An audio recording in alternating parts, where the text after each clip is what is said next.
So let's look at this first picture. What makes the church the church? Now again, what's the ultimate answer? God makes the church the church. Christ makes the church the church. Yes. But how? How does Christ make the church the church? The Eastern Orthodox and the Roman Catholic answer is Christ makes the church through his apostles, through granting them authority, which they exercise in making fellowships and in overseeing those fellowships and in maintaining communion across those fellowships. The unity of the church is a unity of apostolic fellowship, which is maintained after the apostles die. It's maintained by their successors. Pietro Perugino's Christ giving the keys to Peter. You can see the characters. I'm sure Jerusalem looked just like this.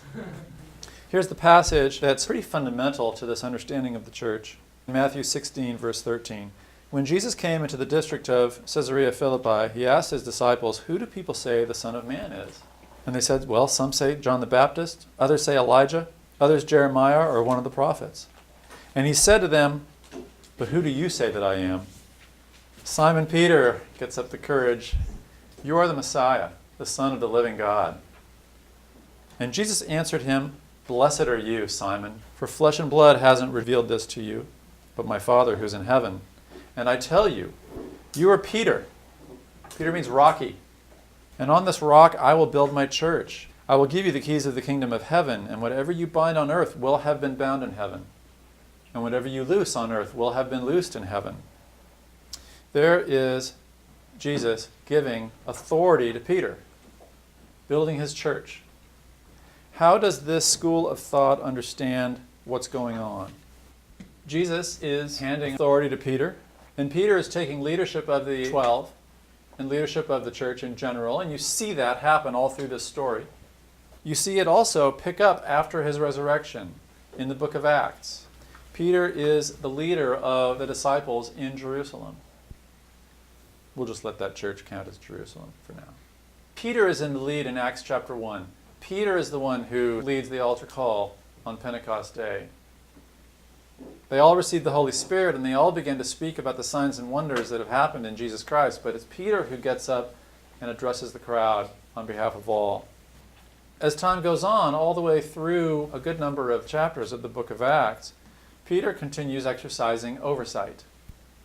The English word oversight is usually supervisor, which is a Latin word. Super means over. Visor means seer, right? So the very literal English meaning of supervisor is overseer. The Greek word for overseer is epi, which means on or over, skopos. Think telescope, periscope, microscope. According to this understanding of the church, Peter is the first overseer or episkopos of the church in Jerusalem. And this word episkopos over the centuries is morphed in English into the word bishop. Do you see how P-I-S-K-O-P turns into B-I-S-H-O-P? Bishop is what's left of the old Greek word episkopos. Peter's not the only one starting churches and overseeing churches. We'll get to some of the others in a minute, Andrew, John, etc. But I want you to notice a figure. Okay, I'm making this part up. I don't know who this person's supposed to represent, but let's call him Paul, shall we? In Matthew 16, he's probably muttering, what do we do about these people? Paul is his Roman name. His Hebrew name is Saul, Shaul. Contrary to church mythology, it's not that his original name is Saul, and when he becomes a Christian, he adopts a new Christian name, Paul. He is bicultural, the way some of you are bicultural. He's got a Hebrew name, and he's got a Roman name, Paulus. So he really has both names all along. I've had Asian students who have an Asian, maybe a Chinese name, maybe a Korean name, and they adopt an English name, and they're really known by both names at the same time. Anyway, Paul is commissioned by Jesus to be an apostle to the Gentiles. I should have put a red arrow there between Jesus and Paul. starts proclaiming the gospel and planting churches in a number of different cities. We'll just use one to keep things neat. He is considered the founder of the church at Ephesus. He's also the founder of the church at Corinth. That's why he talks to them the way he does. First Thessalonians has him as the founder of the church in Thessalonica without even realizing it. Paul plants churches at Ephesus and lots of other places. So what you see happening in the New Testament is a growing network. I'm going to use green arrows here to show you the fellowship that's happening between Jesus and his commissioned representatives and the congregations that they are overseers of. Because they are in communion with the apostles, they are in communion with one another. And this helps explain the networking that goes on in the New Testament. Some of Paul's so-called missionary journeys are to preach the good news to new places, but some of Paul's so-called missionary journeys are to follow up with his churches or to visit churches that he didn't plant. Romans is written to a church that he hasn't visited yet. This is an apostolic network, and it's Jesus' authorized apostolic network. So what makes the church the church? Jesus makes the church by putting together the network itself. And this network keeps growing as his apostles plant and oversee churches all around the Roman world. Andrew is considered by Holy Tradition the first leader of the church in Byzantium, which is now Istanbul. Peter is said to have moved on to Rome. It doesn't seem that he started the church at Rome, but soon enough he's overseeing it. At least that's the way the historical records point. And so this is the first generation church. And it keeps growing and growing. But how can Peter oversee Jerusalem and Rome? Well, he can't do both things at once. After Peter has moved on, actually probably to Antioch in between, in the book of Acts, when the problem of Gentile believers and the question of whether they need to be circumcised, when that comes up and they take the question over to the leaders in Jerusalem and they have a council, they have a big meeting to make some policy, who leads up that meeting? Who is the leader of the church in Jerusalem? It's not Peter. Is it James? It is. It's James. Which James? The Apostle James? Not the Apostle James. James the Just.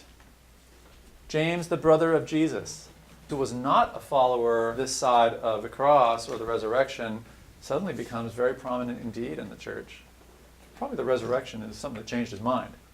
Anyway, when Peter moves on from leading the church in Jerusalem, James the Just takes his place. And likewise with these other fellowships, when their original overseers move on, they appoint successors. This is a model of apostolic succession. Paul appoints Timothy overseer of the church in Ephesus. At least that's how many believe it happened. After Peter comes Linus, by tradition the second bishop of Rome, and so on. As time goes on, those successors appoint their successors. And this just keeps happening. Who today is the successor of Linus and Clement in Rome? Yeah, Benedict XVI, right? This line goes all the way up to the present day. The successor overseeing the church in modern-day Istanbul, they still call it Constantinople, is Bartholomew. And as new churches come online, and this is a kind of internet, isn't it? This is a kind of network of fellowship, where if you're in fellowship with one, you're in fellowship with all because they are nodes that are in fellowship with one another. As new churches come online, they receive overseers. The first overseer of the church in Santa Barbara was Francisco, a long name that I didn't have room for. So these are the present day successors of the apostles. No apostle founded a church in Santa Barbara, but as it spreads, the successors appoint new leaders, and those leaders have successors appointed, and so on. And again, the fellowship of this whole network is Christ's fellowship. This color green is meant to designate fellowship. Jesus is in and through this whole network, but the nodes of the network are the bishops. This is the model of apostolic succession. It's a hierarchical fellowship of apostolic mediators of Christ's official authority. They have the authority vested in them by Jesus Christ, same way Gail Beebe has his authority vested by the Board of Trustees.